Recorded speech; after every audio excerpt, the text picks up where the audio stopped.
क्लैभ्यं मास्मगमः पार्थ नैतत्त्वयुपपद्यते क्षुद्रं हृदयदौर्बल्यं त्यक्त्वोत्तिष्ठ परन्तप.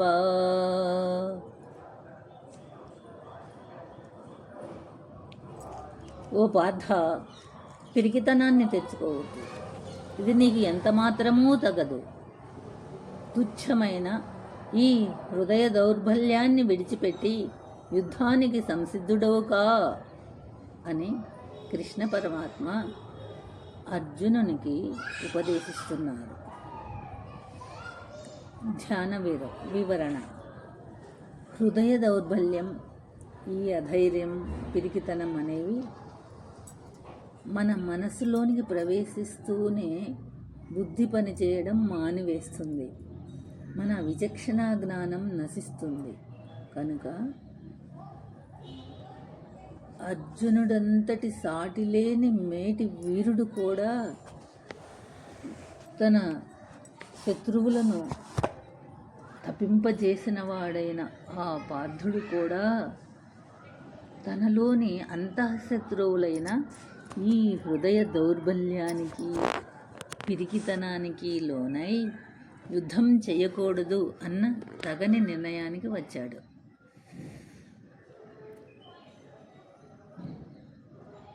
ఒకానొక బుద్ధిశాలి ఎప్పుడు వర్తమాన పరిస్థితుల వైపు కాకుండా అంతిమ లక్ష్యం వైపు దృష్టి పెట్టాలి. మరి ఇక్కడ అర్జునుడు వర్తమాన పరిస్థితి ఎదురుగా వైరిపక్షములో ఉన్న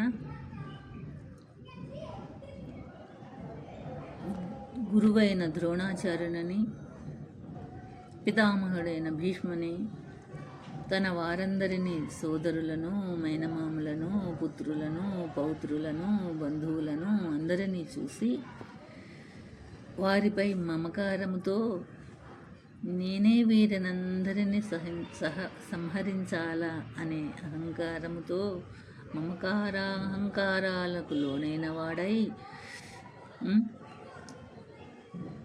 ఆ పిరికితనానికి, హృదయ దౌర్బల్యానికి లోనైన అర్జునుని యుద్ధోన్ముఖుని చేయడానికి,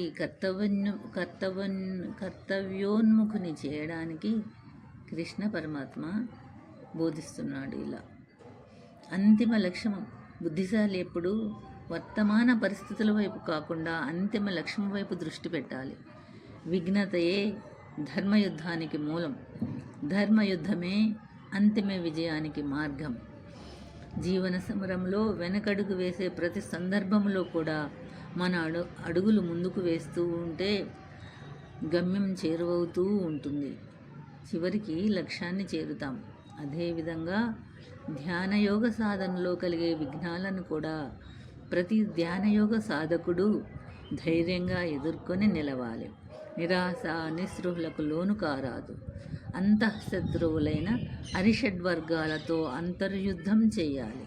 తమ అంతిమ లక్ష్యమైన ఆత్మానుభూతిని, జన్మరాహిత్యాన్ని సాధించాలి.